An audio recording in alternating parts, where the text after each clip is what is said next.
दोस्तों, Samajwadi IAS channel में आप सभी का बहुत बहुत स्वागत है। और आज हम यूरोप महाद्वीप के अंतर्गत नदियों के बारे में जानेंगे कि कौन सी नदी किस पर्वत से अथवा किस पठार से निकलती है और उसका प्रवाह क्षेत्र क्या है, फिर उसका निकास कहाँ पे है, उसका मुहाना कहाँ पे बनता है, उस नदी के तट पे कौन से देश की राजधानी स्थित है। तो इस प्रकार जो महत्वपूर्ण पॉइंट है परीक्षा की दृष्टि से, उसके बारे में आज हम पढ़ेंगे। तो आइए समझते हैं कि यूरोप महाद्वीप की नदियां। तो सबसे पहले हम यूरोप महाद्वीप की नदियों के बारे में जानने के लिए यूरोप महाद्वीप का जो मैप है, पिछले वीडियो में हमने बताया था आपको मैप के बारे में।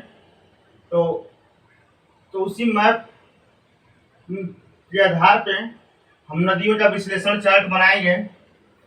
तो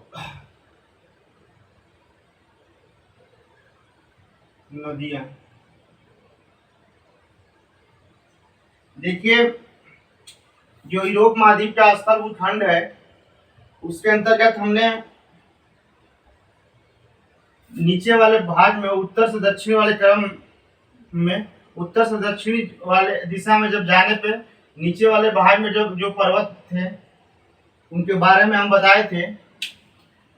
देखिए, सबसे पहले हम ड्रा कर लेते हैं कि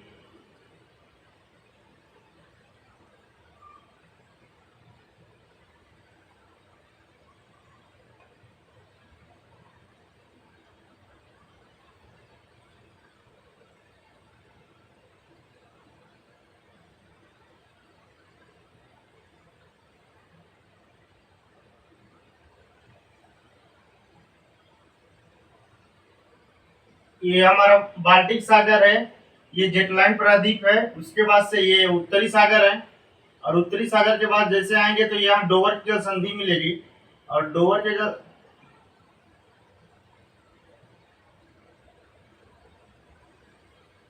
और उसके बाद से जैसे इधर आएंगे हम तो डोवर जल संधि मिलेगी। और उसके बाद से DSTR, और उसके बाद से यहाँ इंग्लिश चैनल मिलेगा। यहाँ पे इंग्लिश चैनल,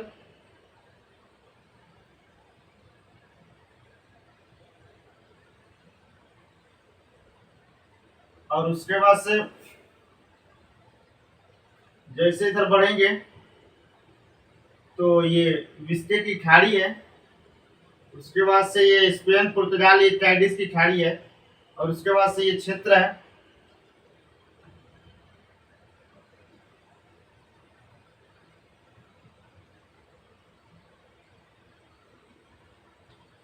और यहाँ हम जब जाएंगे तो लाइन की खाड़ी है। ये 1 मिनट,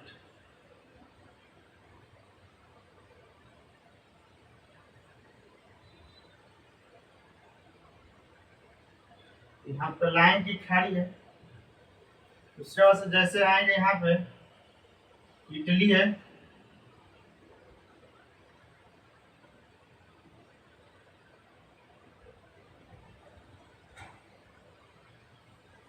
और इटली के बाद जस्ट है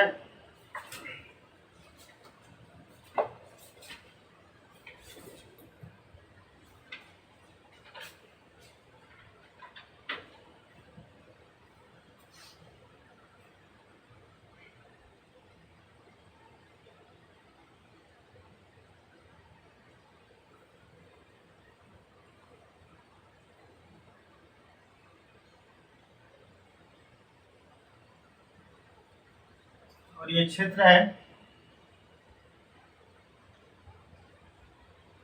इधर स्पेन का था, सॉरी कैस्पियन सागर, इधर यूराल पर्वत है। और ये इधर जो देश है फिनलैंड है। और ये रूस की उच्च भूमि है। रूस की उच्च भूमि,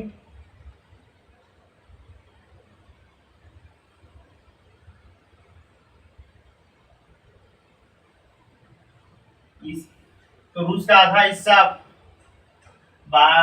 यूरोप में है और आधा हिस्सा एशिया में है। ठीक, यहाँ देखिए हमने मैप्स के माध्यम से बताया था यहाँ पे आपको।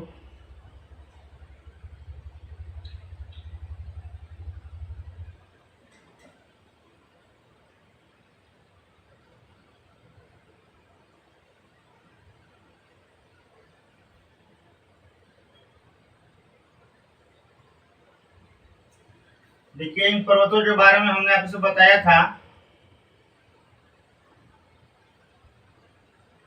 जब पर्वत हम पढ़ रहे थे तो ये आल्पस पर्वत है, ये बोहेमियन पर्वत है, ये टेट्रा पर्वत है और ये कार्पेथियन पर्वत है। यानी ये बोहेमियन पर्वत है,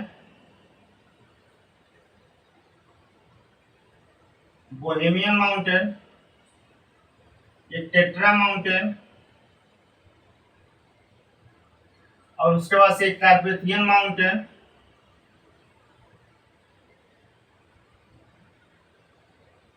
कार्पेथियन माउंटेन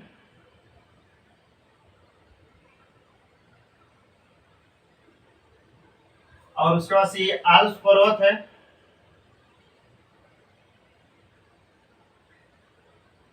और यहाँ पे एक पठार है जो आल्प्स पर्वत का पठार है, उसका नाम है सेंट्रल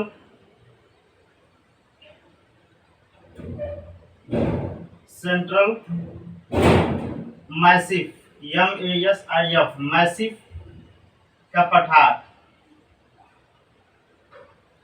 तो ये जो है सेंट्रल मैसिफ का पठार है। तो इस प्रकार हम देख लेंगे कि जो फिनलैंड की खाड़ी, सॉरी, ये जो बाल्टिक सागर है, तो सबसे यहाँ पे एक नदी निकलती है कार्पेथियन से, कार्पेथियन से माउंटेन से नदी निकलती है जिसका नाम है विस्तुला नदी। क्या नाम है? विस्तुला नदी। और ये बाल्टिक सागर में जाके मिल जाती है। ठीक, उसके बाद से ये टेट्रा से नदी निकलती है और ये भी नदी जाकर इसमें मिल जाती है। क्या नाम है? बाल्टिक सागर में।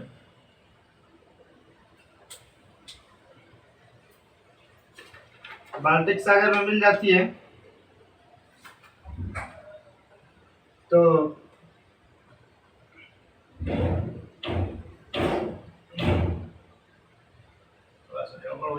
यहाँ से उठाना चाहिए इसको।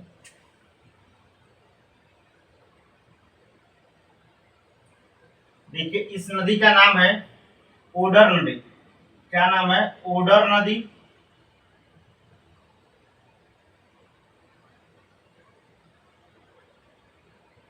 और उसके बाद से जैसे ही आगे देखेंगे तो ये बोहेमियन पर्वत है। बोहेमियन पर्वत से नदी निकलती है और ये नदी जाके उत्तरी सागर में मिल जाती है और इस नदी का नाम है इल्ब नदी। इस नदी का नाम है इल्ब नदी। और इसी नदी में आके स्प्री नदी इधर से मिलती है और स्प्री नदी के किनारे बर्लिन शहर स्थित है। यहाँ पे बर्लिन शहर है इसके तट पे। और ये नदी कौन सी है? स्प्री नदी। ठीक, अब इसके बाद से देखेंगे तो आल्पस पर्वत है। आल्पस पर्वत से दो तीन नदियां निकलती हैं। एक है वेजर नदी,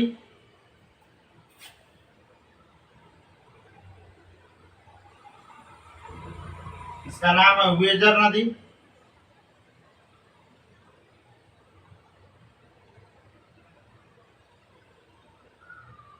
वेजर नदी। और वेजर नदी है, वेजर नदी के बाद है राइडर नदी।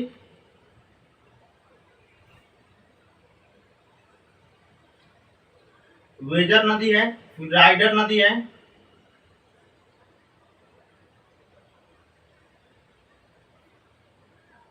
राइडर नदी, और उसके बाद से यहाँ पे एक नदी है राइन नदी। कौन सी नदी है? राइन नदी। ये सभी नदियां उत्तरी सागर में गिर जाती हैं। ये कौन सा सागर है? ये बाल्टिक सागर है। और ये क्या है? उत्तरी सागर। और जैसे फिर आगे देखेंगे तो यहाँ से जो आल्पस पर्वत का सेंट्रल मैसिव पठार है, इससे एक नदी निकलती है और वो नदी है सीन नदी। सीन नदी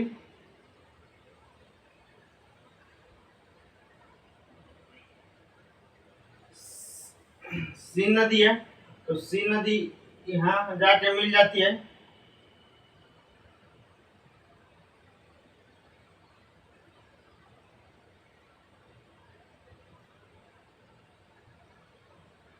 इस नदी के किनारे पेरिस फ्रांस की राजधानी पेरिस स्थित है। उसके बाद से इस नदी के बाद है लायर नदी।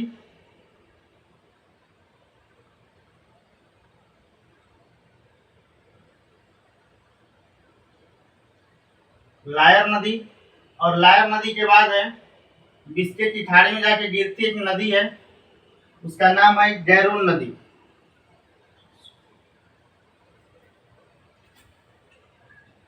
गैरोन नदी।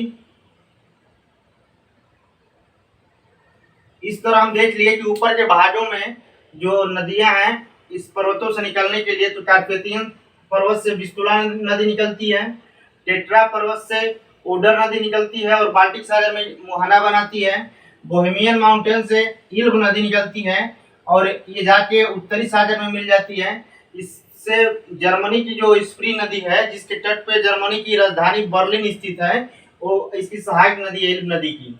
उसके बाद से आल्पस पर्वत से हम फिर देखेंगे तो आल्पस पर्वत से आल्पस पर्वत से वेजर, राइडर और राइन नदी निकलती हैं, जो उत्तरी सागर में जाकर अपना मुहाना बनाती है। ठीक, अब इसके बाद से आल्पस के बाद इधर एक आल्पस पर्वत का ही भाग है इधर, तो उसका नाम है सेंट्रल मैसिव का पठार। ठीक, सेंट्रल मैसिव का जो पठार है, ये पठार से कुछ नदियां निकलती हैं साइड से, तो उसका नाम है पहला सीन नदी, उसके बाद से दूसरा लार नदी और तीसरा गैरोन नदी। उसके बाद से यहाँ पे हम देखेंगे ये पुर्तगाल है और ये स्पेन है। यहाँ से तीन नदियां निकलती हैं, चार पर्वत हैं, चारों से नदियां निकलती हैं।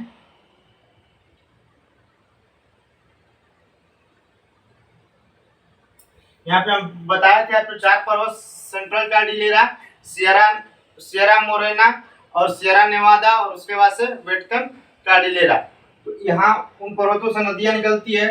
अब उसका नाम है ड्यूरो नदी। पहला है ड्यूरो नदी, पहली नदी का नाम है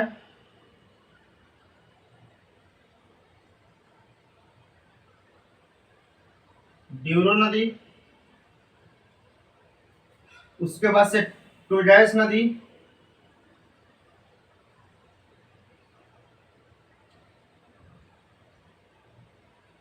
टोजाइस नदी और टोजस नदी है, टोजस नदी। और उसके बाद से तीसरी नदी नाम है उसका ग्वाडियाना नदी, ग्वाडियाना नदी।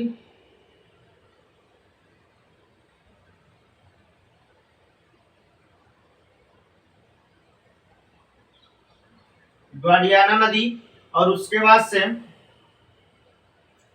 एक नदी है, उसका नाम है ग्वाडेल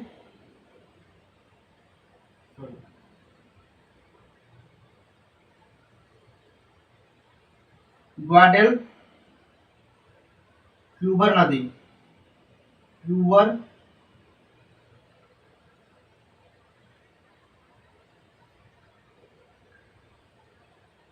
देखिए यहाँ पे चार नदियां यहाँ पे हैं। डिब्रू नदी, डिब्रू नदी के बाद टोडस नदी, ग्वाडियाना नदी और ग्वाडेल ट्यूबर नदी। ठीक, अब इसके बाद से हम मैसिक के पठार से एक नदी निकलती है, इसका नाम यहाँ लिख दे रहे हैं। मैसिक के पठार से एक नदी निकलती है, सेंट्रल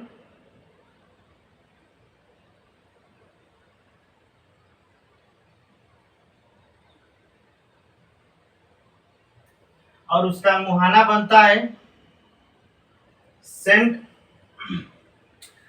इस नदी का नाम है रोम नदी।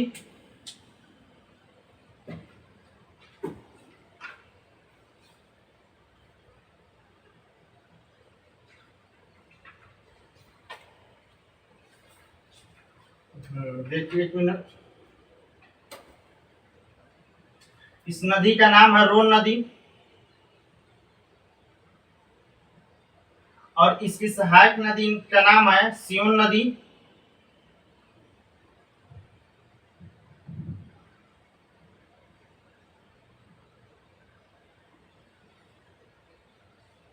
तो ये सॉरी ये सयोन नदी है, तो इसकी ये सहायक नदी है। सोन नदी की सहायक नदी का क्या नाम है? रोन नदी की सहायक नदी सियोन नदी है और सियोन नदी जहाँ पे मिलती है वहां पे लियोन सिटी स्थित है। कौन सी सिटी स्थित है? लियोन सिटी स्थित है। ये जहाँ पे मिलती है वहीं पे लियोन सिटी स्थित है। अब उसके बाद से हम देखेंगे, थोड़ा सा आगे बढ़ेंगे तो आल्पस सॉरी हाँ आल्पस पर्वत से इटली की गंगा पो नदी निकलती है और एड्रियाटिक सागर में जाके गिर जाती है। कौन से सागर में? तो एड्रियाटिक सागर में जाके गिर जाती है।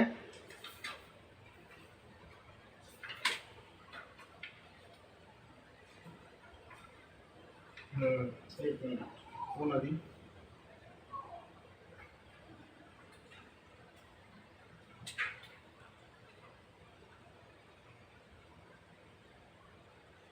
इस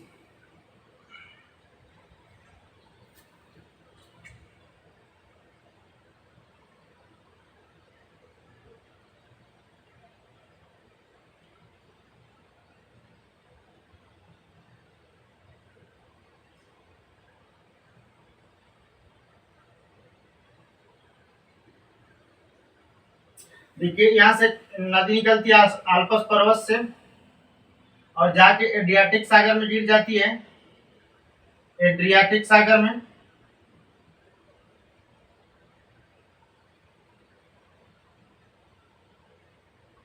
और उसके बाद इस नदी का नाम है पो नदी। इसे इटली की गंगा के नाम से जाना जाता है, पो नदी। और यहीं पे एक पर्वत है, इटली में एक पर्वत है, एपेनाइन पर्वत। इस पर्वत का नाम है एपेनाइन माउंटेन।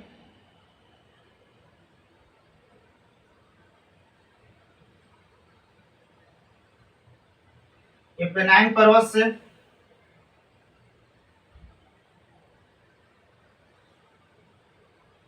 भूमध्य सागर में एक नदी निकलती है।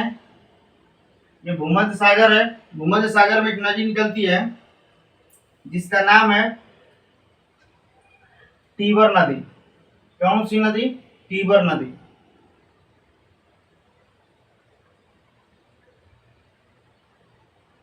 तो इस तरह हम देख लेंगे कि ये जो नदी है एपेनाइन जो माउंटेन, इससे नदी जो निकल रही है टीबर नदी है और ये भूमध्य सागर में गिर रही है। कौन सा ये सागर है?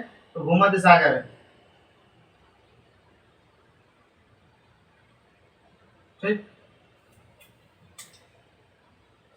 और उसके बाद से ये जो रोन नदी है ये आके गिरती है, उसका नाम है इसका नाम है लायन की खाड़ी। लायन की खाड़ी, लायन खाड़ी है। अच्छा, उसके बाद से जैसे हम तो आगे इधर बढ़ेंगे तो एक नदी आती है। यहाँ से यहाँ वलदाई की पहाड़ी है। यहाँ पे वलदाई की पहाड़ी स्थित है रूस की उच्च भूमि में। वलदाई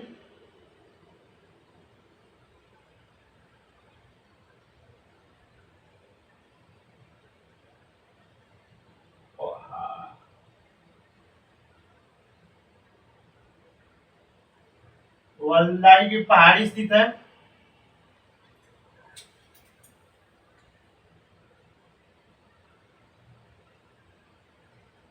और इस पहाड़ी से एक नदी निकलती है, उसका नाम है डोन नदी। और ये डोन नदी का निकास जो आपके यहाँ पे काला सागर है। देखिए यहाँ पे दो सागर हैं। यहाँ पे सबसे पहले एजियो सागर मिलेगा और उसके बाद से है काला सागर, ब्लैक सी। तो ब्लैक सी में कौन कौन सी नदी आके निकलती हैं? तो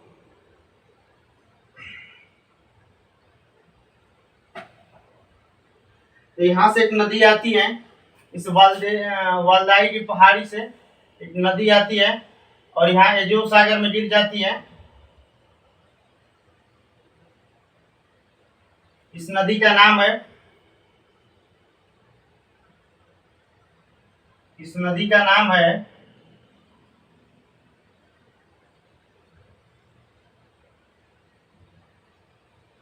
डॉन नदी, DON, डॉन नदी। इसका मुहाना कहाँ बनता है? जो सागर में बनता है। और उसके बाद से एक नदी है दूसरी, जो इसकी सहायक नदी है, निस्टर नदी। और उसके बाद से डेन्यूब नदी। तो डेन्यूब नदी निकलती है यहाँ जर्मनी से।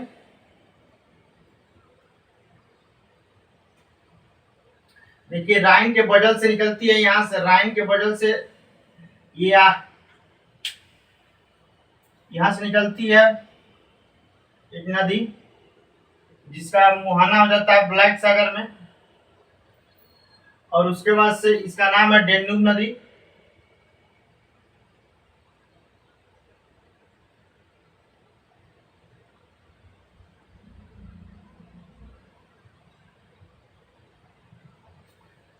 और कार्पेथियन सागर से एक नदी निकलती है जो डोन की सहायक नदी बन जाती है। डोन की क्या होती है? सॉरी,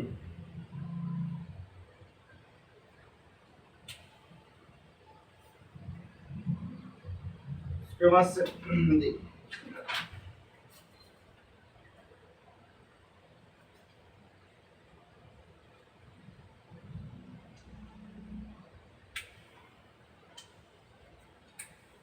यहाँ से दो नदियां निकलती हैं। यहाँ से एक और नदी निकलती है जिसका नाम है डीनीपर नदी। और ये कहाँ गिर जाती है? ब्लैक सागर में। इसका नाम है डीनीपर नदी।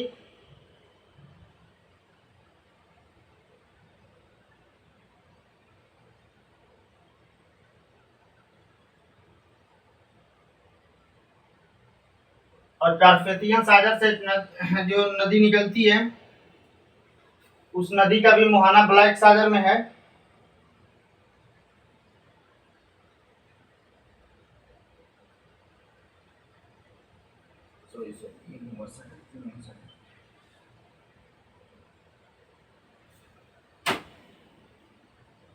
यहाँ से एक नदी निकलती है, यहाँ से एक नदी निकलती है, उसका नाम है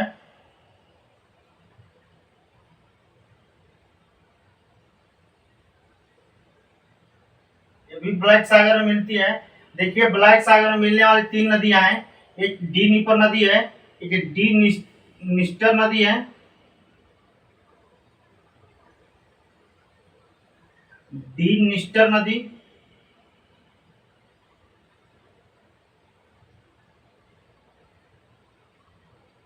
तो डीनिस्टर नदी है, और दूसरा है डेन्यूब नदी।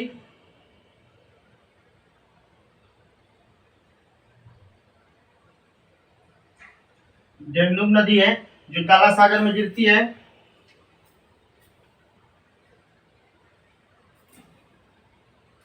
तो इस तरह हम नदियों के बारे में डिटेल से देख लेंगे कि जो आल्पस पर्वत है, बोहेमियन पर्वत, टेट्रा पर्वत, कार्पेथियन पर्वत, यहाँ पे एक चीज थोड़ा सा ये मिस्टेक हो गया है। ये जो टीबर नदी है, इसका मुहाना त्यूरिनियन सागर में है, त्यूरहिनियन सागर में है।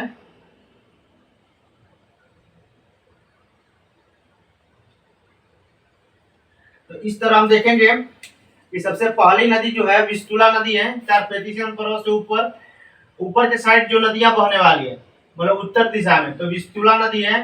टेट्रा से पर्वत से निकलने वाली ओडर नदी है। बोहेमियन पर्वत से निकलने वाली इब्र नदी है। इसकी सहायक नदी स्प्रो नदी है, और इसके तट पर बर्लिन शहर स्थित है। आल्पस पर्वत से उत्तर जो बहने वाली नदी वेजर नदी है, राइडर नदी और राइन नदी है। ठीक, और उसके बाद से इधर डोवर जलसंधि के पास बहने वाली जो नदी है सोन नदी है।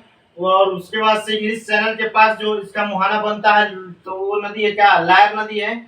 और लायर नदी और विस्के की खाड़ी के पास जो सेंट्रल मैसिव का पठार उससे निकलती है नदी, तो उसका मुहाना जो विस्के की खाड़ी में है। और एक गैरोन नदी है।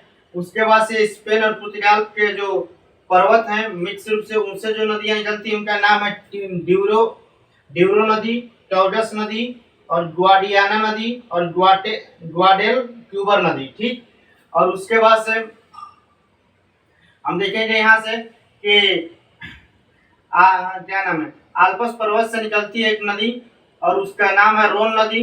रोन नदी का मुहाना जो है लाइन की खाड़ी में स्थित है, और इससे सियोन नदी मिलती है, सयोन नदी।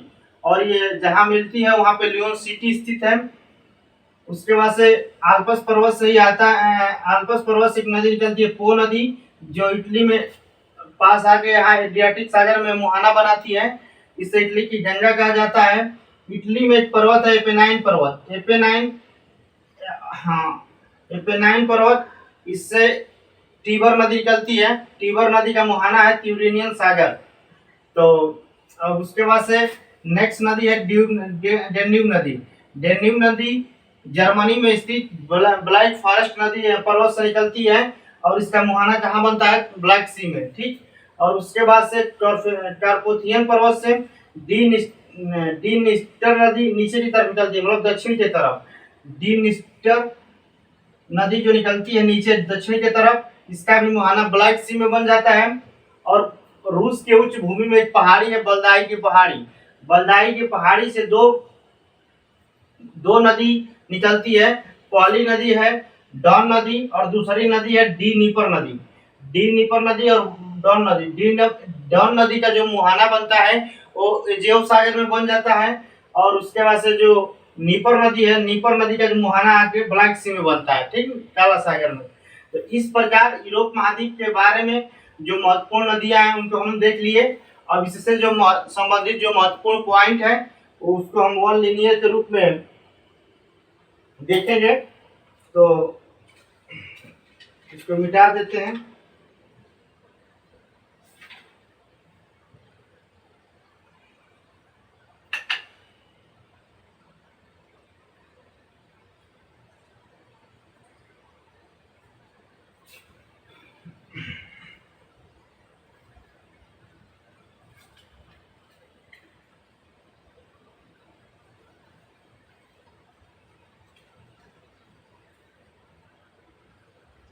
हम सभी नदियों को एक सीरियल सीक्वेंस के रूप में उनके बारे में जो महत्वपूर्ण पॉइंट है परीक्षा की दृष्टि से वन लीनियर के रूप में पूछा जाता है, तो उससे संबंधित हम देख लेंगे।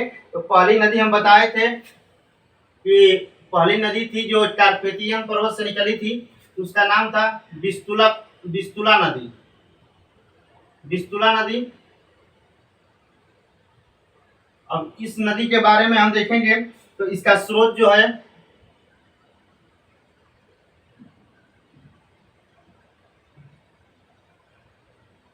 स्रोत इसका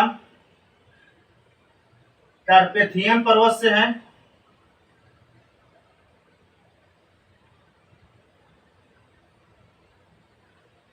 उसके बाद इसका अपवाह क्षेत्र जो देखेंगे हम, तो अपवाह क्षेत्र पोलैंड में है। पोलैंड में तथा इसके तट पर, इसके तट पर पोलैंड की राजधानी,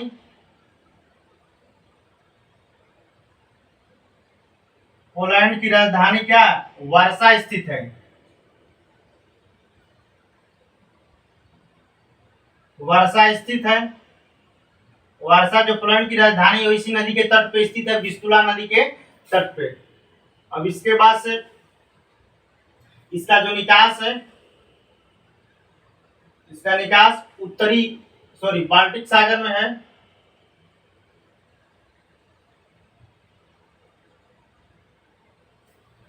अब दूसरी नदी जो है ओडर नदी,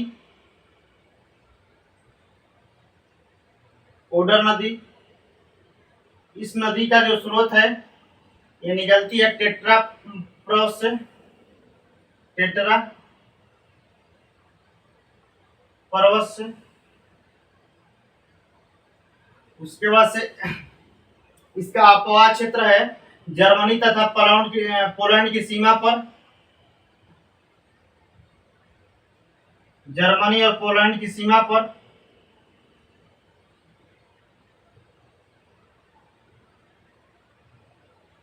जर्मनी और पोलैंड की के मध्य सीमा बनाती है, मध्य सीमा बनाती है। इसका भी जो निकास है कहाँ है, तो बाल्टिक सागर में ही है। ठीक, ऊपर से हम नदियों के सीक्वेंस के रूप में पढ़ रहे हैं। बाल्टिक सागर में इसका निकास।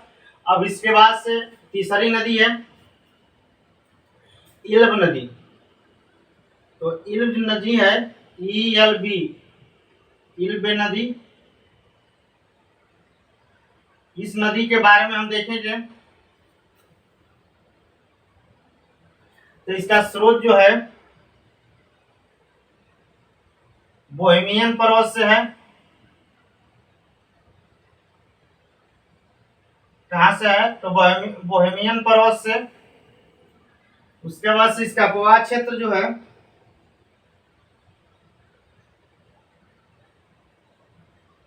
अपवाह क्षेत्र जर्मनी है। निकास जो है इसका उत्तरी सागर है।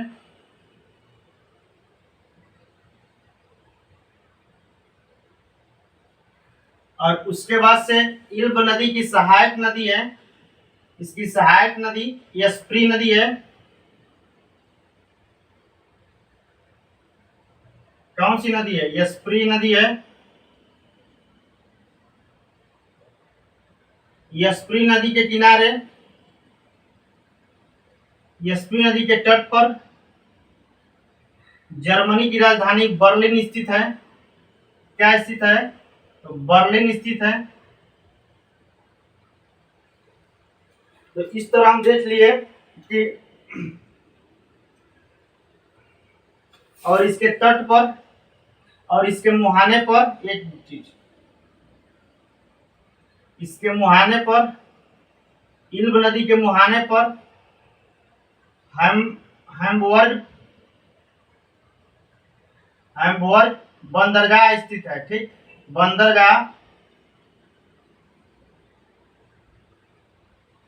तो इस तरह हम देख लेंगे कि विस्तुला जो नदी है वो उसका स्रोत जो है कार्पेथियन पर्वत से है। इसका अपवाह क्षेत्र पोलैंड में है और इसके तट पर पोलैंड की राजधानी वर्सा स्थित है। इसका निकास बाल्टिक सागर में है। और उसके बाद से ओडर नदी है। ओडर नदी का निकास टेट्रा पर्वत से होता है और इसका अपवाह क्षेत्र जर्मनी और पोलैंड की सीमा पर मध्य सीमा बनाती हुई बहती है और निकास इसका बाल्टिक सागर में है। इल्ब नदी का जो स्रोत है वो बोहेमियन पर्वत से है और उसके बाद से ये नदी का अपवाह क्षेत्र जर्मनी है और इसका निकास उत्तरी सागर में है। उसके बाद से इसकी सहायक नदी का नाम है यस्प्री नदी। स्प्री नदी जो जिसके तट पे जर्मनी का शहर बर्लिन शहर स्थित है। और इस इल्ब नदी के जो मुहाने पे एक बंदरगाह है, हैम्बर्ग हैम्बर्ग बंदरगाह स्थित है। तो इस प्रकार हम 3 नदी के बारे में देख लिए, विस्तुला नदी, ओडर नदी और इल्ब नदी। अब इसके बाद की जो नदी है उसको देख लेते हैं।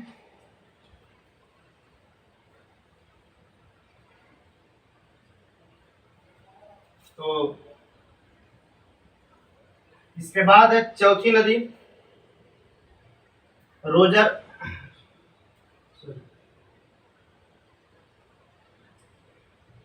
चौथी नदी है वेजर नदी।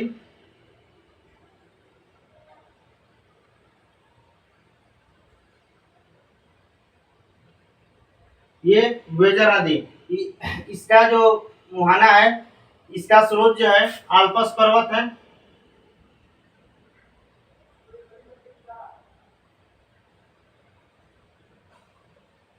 और उसके बाद से अपवाह क्षेत्र जर्मनी हो गया।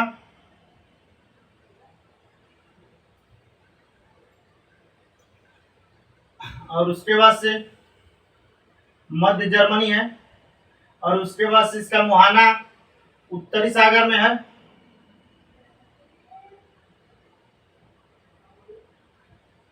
और इसका जो निकास है उत्तरी सागर में है।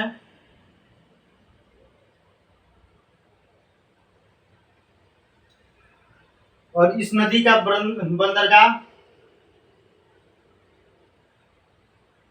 इस नदी का बंदरगाह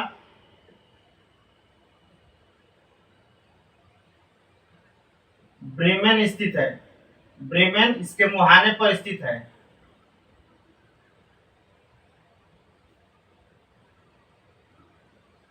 तो ब्रेमेन जो है ये बंदरगाह है, इस नदी का बंदरगाह है।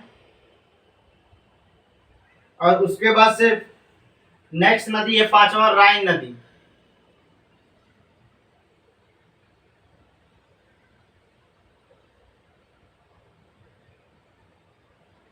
ये राइन नदी, इसका भी स्रोत आल्पस पर्वत से है।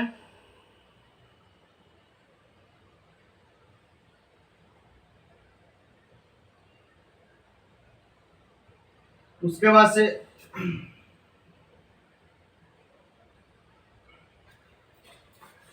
ये जो नदी है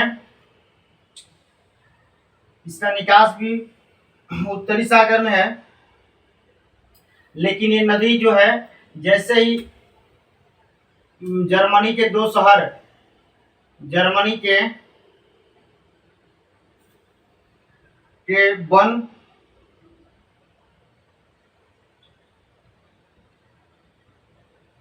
जर्मनी के वन एवं टूलेन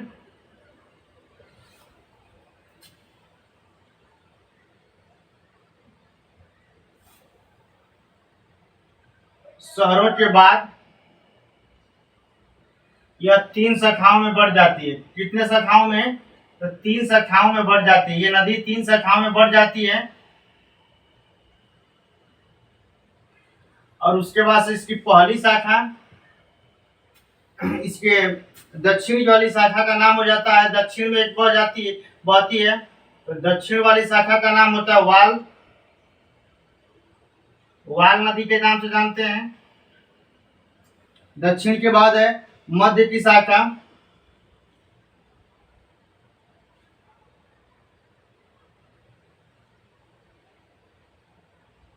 मध्य की शाखा का नाम है लेक नदी। और जैसे ये ऊपर जो निकल जाती है, यानी उत्तरी शाखा जो सीधा एक शाखा निकल जाती है ऊपर की तरफ, उसका नाम है जैसल नदी। ये तीनों शाखाओं में बढ़ जाती है, विभक्त हो जाती है। तो इस 3 शाखाओं में बढ़ जाती है। उसके बाद से ये नदी नीदरलैंड पहुंचती है। और नीदरलैंड और इसका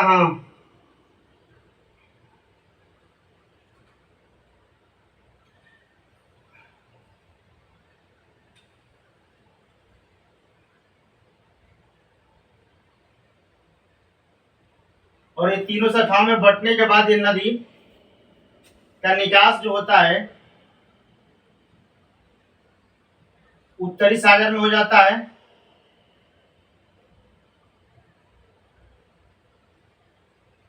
इस तीनों नदियों का जो निकास हो जाता है वो उत्तरी सागर में हो जाता है।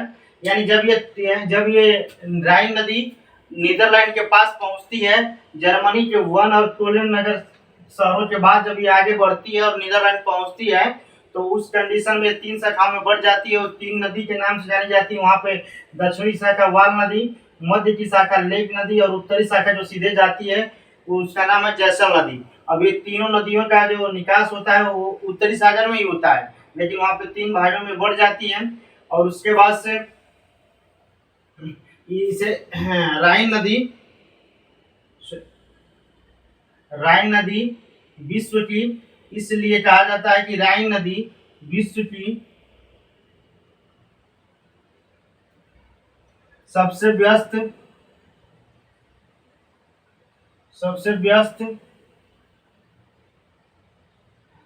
अंतःस्थलीय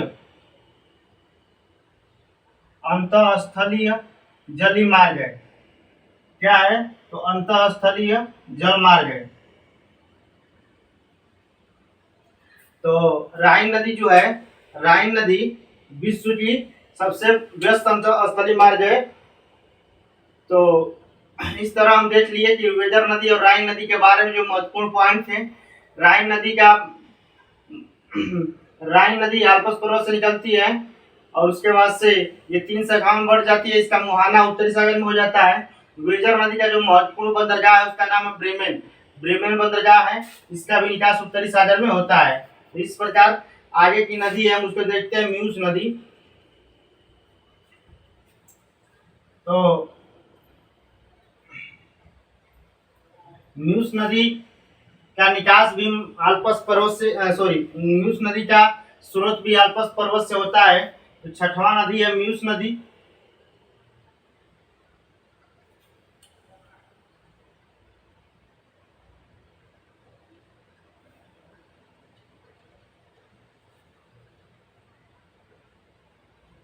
और एक मिनट, यहाँ पे पॉइंट छूट गया है। देखिए राइन नदी के बारे में। राइन नदी की तीन नदियां सहायक नदी है, तीन सहायक नदी है इसकी। राइन नदी की तीन सहायक नदी है। तो इसकी तीनों सहायक नदियों का नाम है, पहला नदी है रूर नदी। यह सबसे छोटी सहायक नदी है। ये राइन नदी के लिए की दृष्टि से सबसे छोटी सहायक नदी है।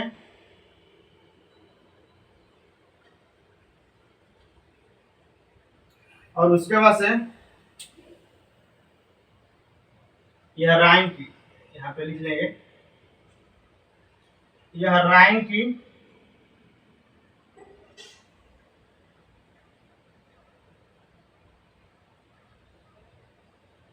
यह राइन की सबसे छोटी सहायक नदी है। दूसरी नदी है उसका नाम है ऊपर नदी।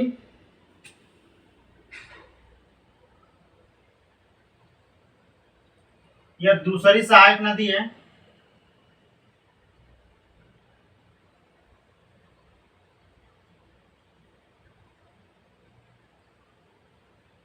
और उसके बाद से तीसरी का जो नाम है मेन नदी। तीसरी का जो नाम है वो मेन नदी है। ये राइन की सबसे लंबी नदी है।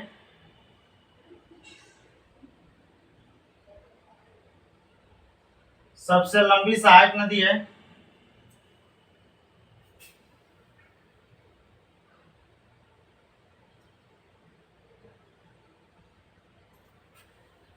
तो इस प्रकार हम देख रहे हैं कि राइन जो नदी है उसकी तीन सहायक नदी है। कौन सी? रूर नदी, ऊपर नदी और मेन नदी। उसके बाद से सतवां है म्यूस नदी।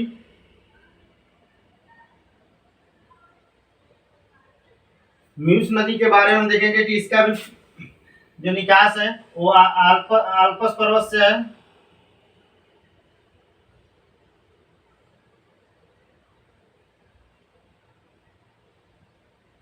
आल्पस पर्वत से स्रोत अपवाद क्षेत्र जर्मनी हो जाएगा, सॉरी, अपवाद क्षेत्र फ्रांस, बेल्जियम और नीदरलैंड हो जाएगा। फ्रांस, बेल्जियम और नीदरलैंड।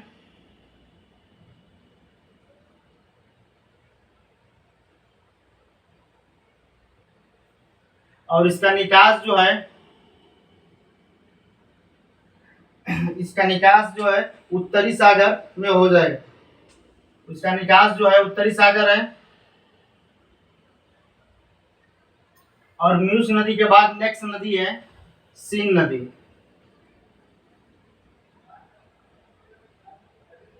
सीन नदी आल्पस पर्वत के सेंट्रल मैसिफो पठार से, सेंट्रल मैसिफ के पठार से निकलती है और इसके तट पर, इसके तट पर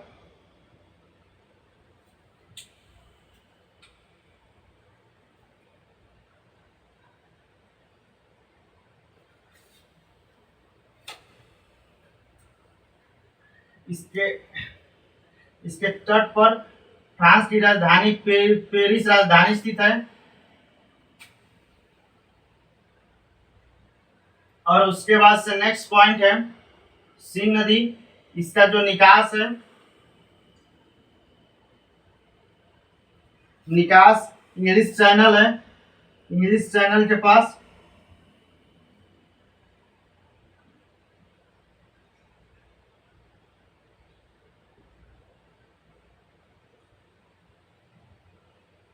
हाँ, और इसके मुहाने पर एक बंदरगाह स्थित है।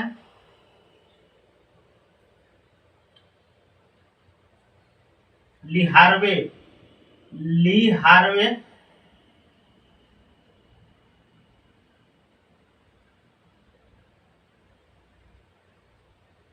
लिहारवे स्थित है।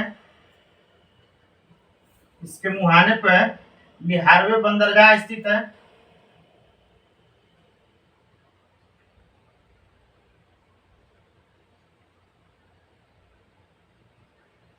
तो इस प्रकार हम देखेंगे कि म्यूस नदी का आल्प्स पर्वत से निकास होता है। अपवाद क्षेत्र फ्रांस, बेल्जियम, नीदरलैंड और निकास उत्तरी सागर। राइन की 3 नदियां हैं, सहायक नदी रूर, वीपर और मेन नदी। मेन नदी सबसे लंबी सहायक नदी है और वीपर राइन की सबसे छोटी सहायक नदी है। वीपर रूर नदी, सॉरी, और वीपर नदी दूसरी सहायक नदी है। सीन जो नदी है ये आप आल्प्स पर्वत के सेंट्रल मैसिफ के पठार से निकलती है। इसके तट पर पेरिस स्थित है, फ्रांस की राजधानी पेरिस। उसके बाद से निकास जो है इसका इंग्लिश चैनल है और इसके मुहाने पर लिहारवे बंदरगाह स्थित है। तो इस प्रकार हम देख लिए ऊपर की जितनी नदियां हैं, राइन नदी, म्यूस नदी, सीन नदी, उसके बाद से विस्तुला नदी, ओडर नदी। तो अब इसके बाद से जो नदी है उसका नाम है लायर नदी। तो देखते हैं लायर नदी के बारे में।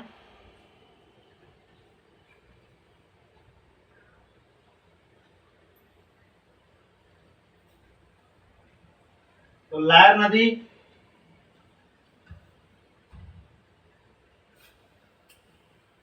जो 9वां पॉइंट है लायर नदी।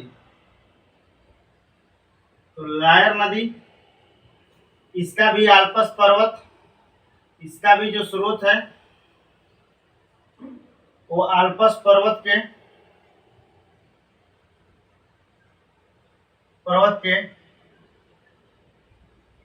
सेंट्रल मैसिफ पठार से है।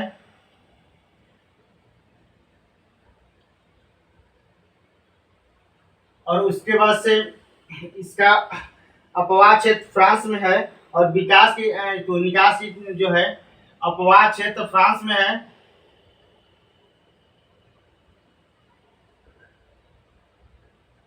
और जो निकास है इसका वो बिस्के की खाड़ी में है। किसमें है? तो बिस्के की खाड़ी में।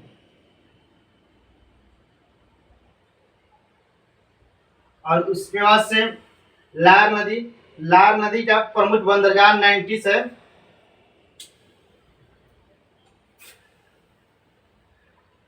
इसका प्रमुख बंदरगाह, इसका प्रमुख नाइन्टिस बंदरगाह। कौन सा बंदरगाह है? नाइन्टिस बंदरगाह। इस नदी बंदरगाह बिस्के की खाड़ी में स्थित है। कहाँ स्थित है? तो बिस्के की खाड़ी में स्थित है।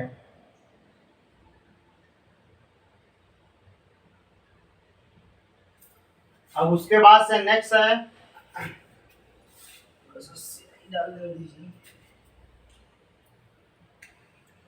अब इसके बाद से जो नदी है उसका नाम है गैरोन नदी। जो गैरोन नदी है,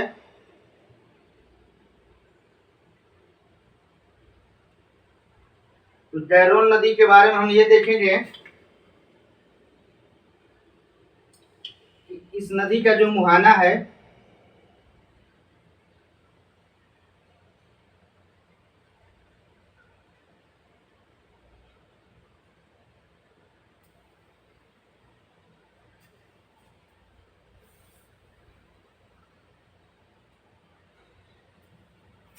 दसवां जो नदी है उसका नाम है गैरोन नदी। अब इस नदी को हम देखेंगे तो ये इसका जो स्रोत है ये आल्पस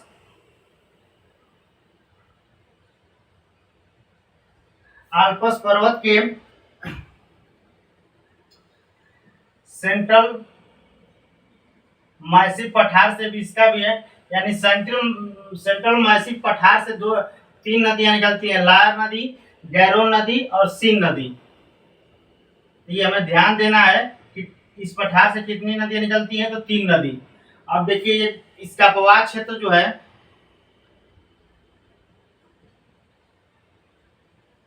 तो इसका अपवाह क्षेत्र फ्रांस में है और इसका निकास जो है बिस्के की खाड़ी है। कहाँ पे है? तो बिस्के की खाड़ी है।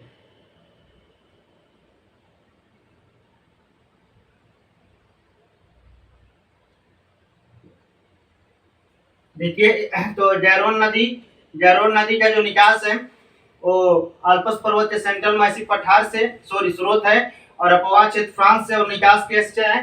तो विकास विस्के की खाड़ी से है इसका निकास। और 11वीं नदी है, 11वीं नदी जो है, ये 11वें नंबर पे हम चार नदियों के बारे में पढ़ लेंगे। सबसे पहले ड्यूरो नदी।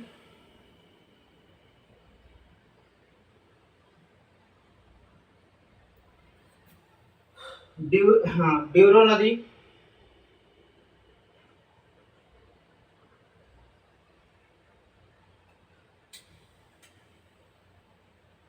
देखिए, एक नदी ये ग्रामा देख लीजिए। इससे पहले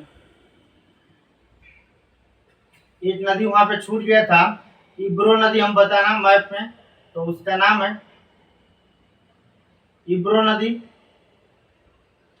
इस नदी का स्रोत है, इस नदी का जो स्रोत है उसका कैंटाब्रियन पर्वत से है। और उसके बाद से इसका जो अपवाह क्षेत्र है वो स्पेन में है। अपवाह क्षेत्र स्पेन में।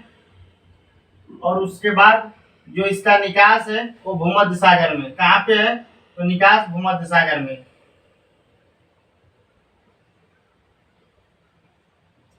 तो ये जो नदी है ये स्पेन तथा पुर्तगाल में पाई जाती है। स्पेन तथा पुर्तगाल के क्षेत्र में है। तो हम इस नदियों का पढ़ रहे हैं, स्पेन तथा पुर्तगाल के क्षेत्र में अध्ययन पढ़ रहे हैं जो नदियां इस देश में है। तो इब्रो नदी है। उसके बाद से 12वां नंबर पर देखा जाए तो ड्यूरो नदी।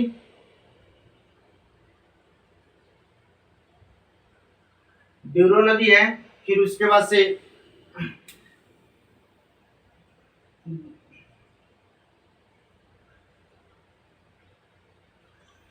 ड्यूरो नदी के बारे में हम पढ़ेंगे। तो ये सेंट्रल कार्डिलेरा से निकलती है। इसका स्रोत जो है ये सेंट्रल कार्डिलेरा से निकलती है।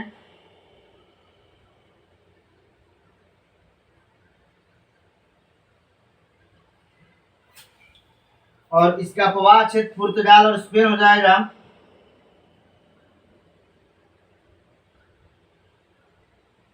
पुर्तगाल प्लस स्पेन में। और इस नदी के तट पर, इसके तट पर एक शहर स्थित है। इसके तट पर सिविले शहर स्थित है। सिविले शहर स्थित है।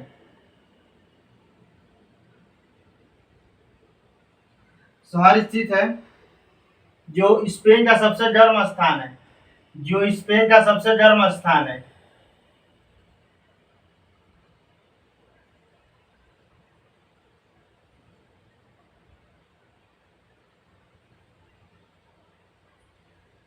इस प्रकार हम देख लेंगे कि फ्रांस, स्पेन तथा पुर्तगाल में जब नीचे की साइड जाएंगे तो दो नदी हम बताए थे, 4 नदियों के बारे में। तो एक नदी वहां पे छूट चुकी थी, बताना हम भूल गए थे।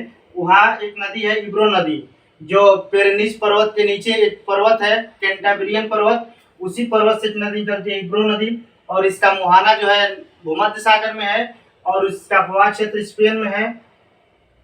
उसके बाद से ड्यूरो नदी का स्रोत सेंट्रल कार्डिलेरा में है। इसका प्रवाह क्षेत्र पुर्तगाल तथा स्पेन में है। और इसके तट पर सिविले शहर स्थित है। सिविले जो स्पेन का सबसे गर्म शहर माना जाता है, सबसे गर्म स्थान है। बहुत ज्यादा यहाँ उष्ण स्थिति रहती है। अब इसके बाद से नेक्स्ट है हमारा 13 नंबर।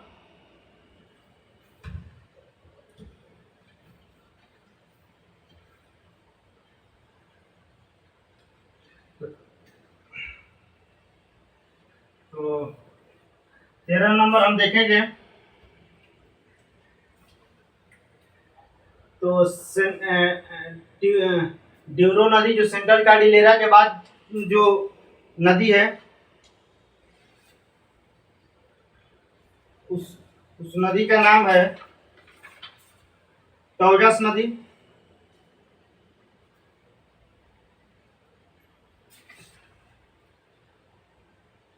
टॉजस नदी। और उसके बाद से ग्वाडियाना रिवर, टॉजस, फिर ग्वाडियाना नदी।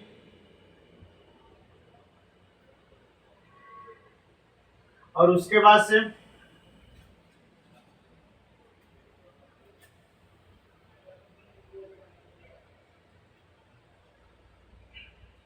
ये दोनों नदी पुर्तगाल तथा स्पेन में है, बहती हैं। और उसके बाद से 14वीं नदी है ग्वाडेल क्यूबर नदी। ये नदी केवल स्पेन में है, स्पेन में स्थित है, सॉरी, स्पेन में प्रवाहित होती है।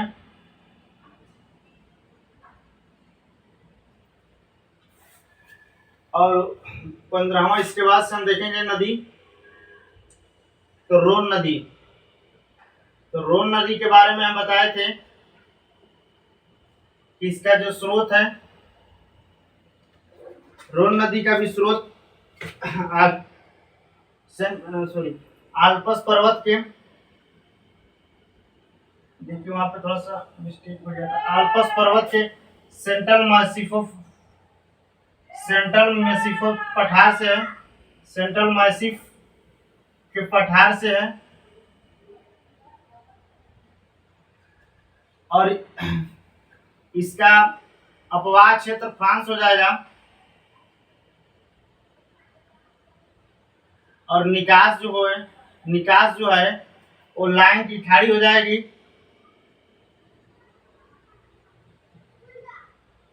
इसका प्रवाह क्षेत्र फ्रांस हो जाएगा और लाइन्स की खाड़ी हो जाएगी, लाइन्स की खाड़ी। और उसके बाद से इसकी सहायक नदी का नाम है सयोन नदी। सियोन नदी कैसी नदी है? तो सहायक नदी है। और सहायक नदी के बाद इस दोनों के संगम पर, इन दोनों नदी के संगम पर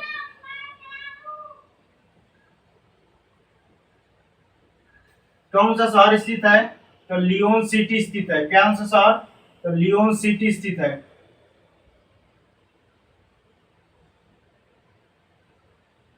अब इसके बाद से नेक्स्ट रोन नदी के बाद जो नदी है, उसके बाद से इटली की नदी है। हम देखेंगे इटली की जो नदी है महत्वपूर्ण, पो नदी। ये आल्पस पर्वत से निकलती है। स्रोत इसका आल्पस पर्वत है।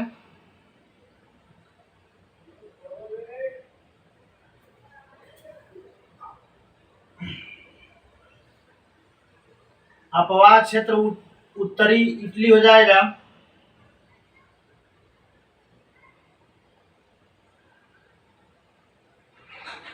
तथा इसका जो निकास है एडियाटिक सागर है।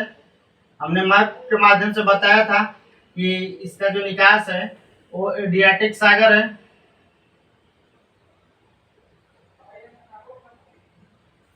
और उसके बाद से इस पो नदी को इटली की गंगा कहा जाता है। इसे इटली की गंगा कहा जाता है।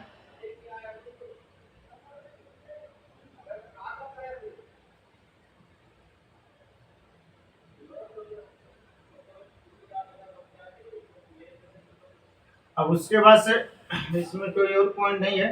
हाँ, इसके तट पर मिलान शहर स्थित है।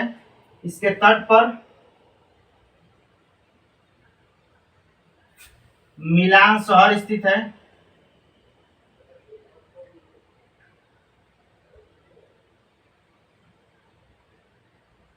और नेक्स्ट पॉइंट है कि इसके मुहाने पर नहीं, इसके द्वारा लोम्बार्डी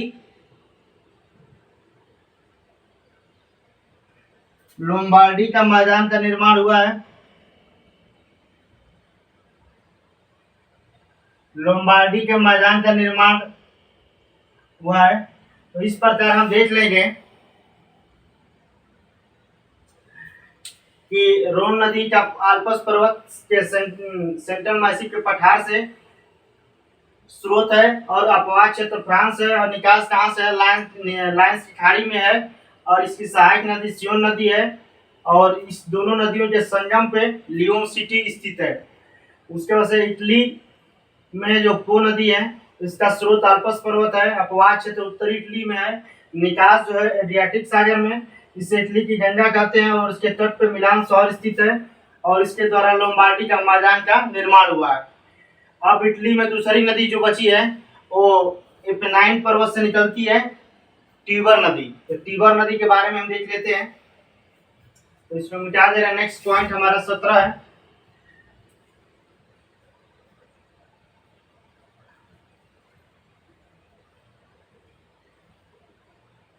देखिए नेक्स्ट है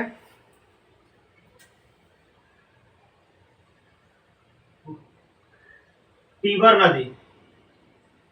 तो टीबर नदी के बारे में हम देखेंगे तो इसका जो स्रोत है वो एपेनाइन पर्वत से है। एपेनाइन पर्वत से। और इसके बाद से इसका प्रवाह क्षेत्र हो जाएगा इटली तथा वेटिकन सिटी। अपवाह क्षेत्र इटली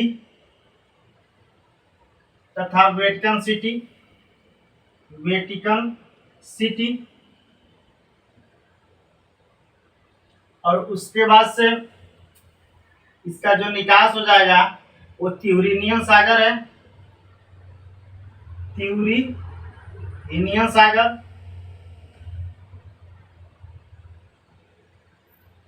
अब त्यूरिनियन सागर में इसका निकास हो जाएगा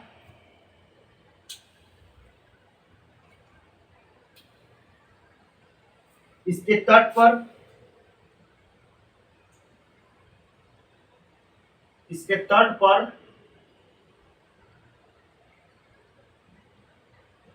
वेटिकन सिटी,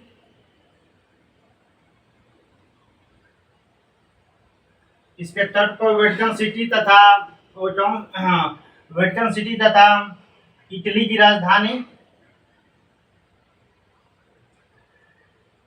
राजधानी, रोम स्थित है। किस नदी के तट पे? तो पो नदी पे। अब इसके बाद नेक्स्ट नदी है 18, उसका नाम है डेन्यूब नदी।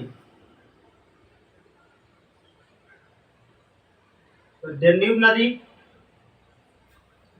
इसका स्रोत ब्लैक फॉरेस्ट माउंटेन से। इसका अपवाह क्षेत्र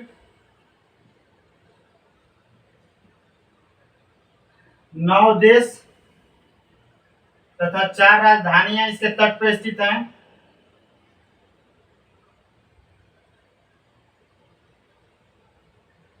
और उसके बाद इसका निकास जो है काला सागर में है, ब्लैक सी में है।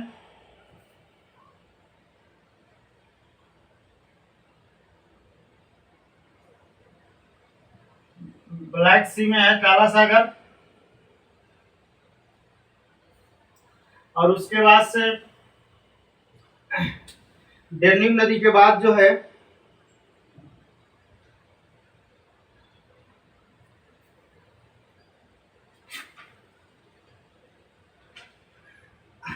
आ जाएगा 19वां नंबर है डीनिस्टर नदी। ये नदी का स्रोत है कार्पेथियन पर्वत से।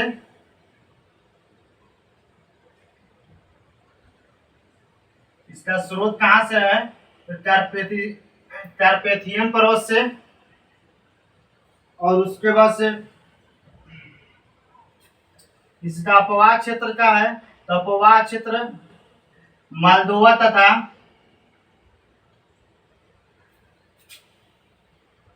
तथा यूक्रेन के मध्य सीमा से है।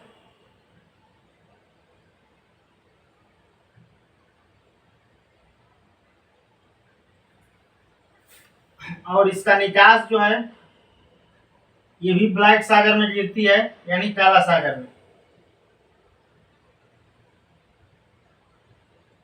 तो इस तरह हम ये नीचे की नदियां देख रहे हैं।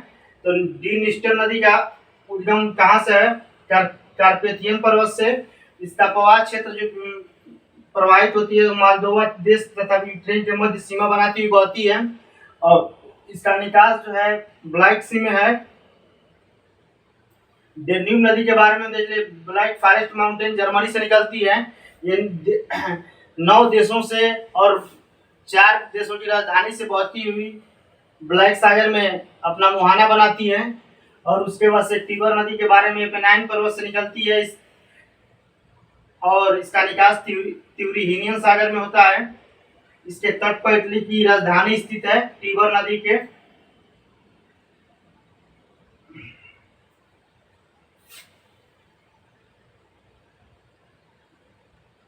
और इसके बाद से नेक्स्ट लास्ट हम लोग की 2 नदियां बची हैं 20 और 21, तो इसको मिटा दे रहे हैं।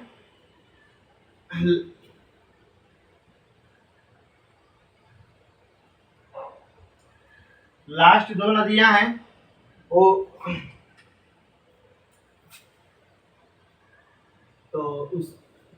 नाम है पहला डॉन नदी। डॉन नदी का स्रोत जो है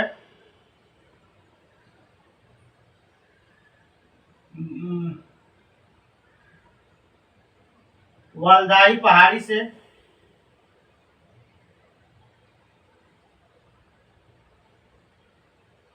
अर्थात रूस के उच्च भूमि से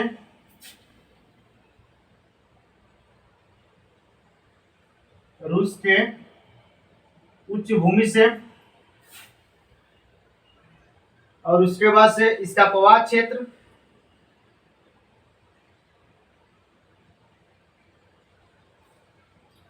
यूरोपीय जो रूस का क्षेत्र है, यूरोपीय रूस, ये यूरोपीय रूस की मुख्य नदी है। यानी यूरोप के जो रूस का जो भाग यूरोप में स्थित है उसी में बहती है। और उसके बाद से इसका निकास जो होता है ये जेव सागर में हो जाता है।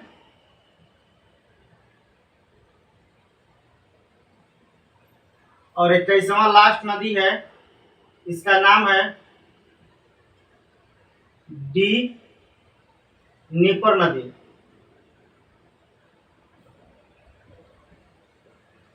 नीपर नदी, इसका जो स्रोत है वही स्रोत है वालदाई पहाड़ी से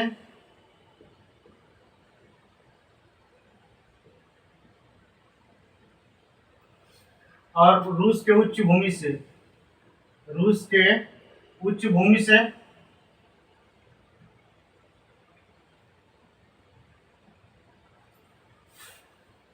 और इसका जो प्रवाह क्षेत्र है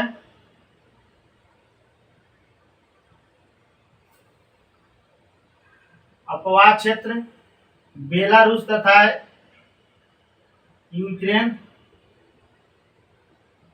में बहती है। और उसके बाद इसका जो निकास है ये ब्लैक सी यानी काला सागर में है।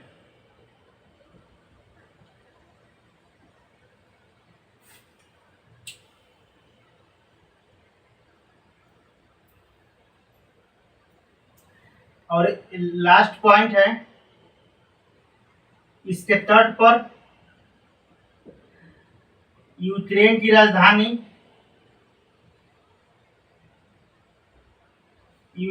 राजधानी क्यों स्थित है? किसके तट पे? तो नीपर नदी के क्यों स्थित है। और उसके बाद से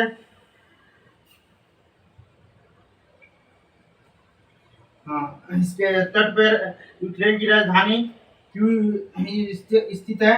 और प्रीपेट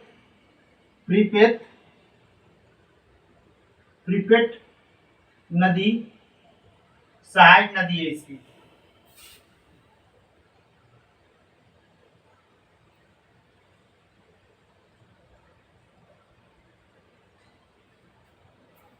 इस प्रकार हम देख सकते हैं कि डॉन नदी का स्रोत जो है वालदाई पहाड़ी से रूस के उच्च भूमि से है। उसके बाद से ये यूरोपीय रूस की मुख्य नदी मानी जाती है। और इसका जो निकास है मुहाना बनाती है अपना ये जो सागर में। उसके बाद से नीपर नदी भी वालदाई पहाड़ी से निकलती है और इसका प्रवाह क्षेत्र बेलारूस तथा यूक्रेन में है। और उसके बाद से इसका निकास जो है ब्लैक सी यानी काला सागर में है। और इसके तट पे यूक्रेन की राजधानी क्यों स्थित है।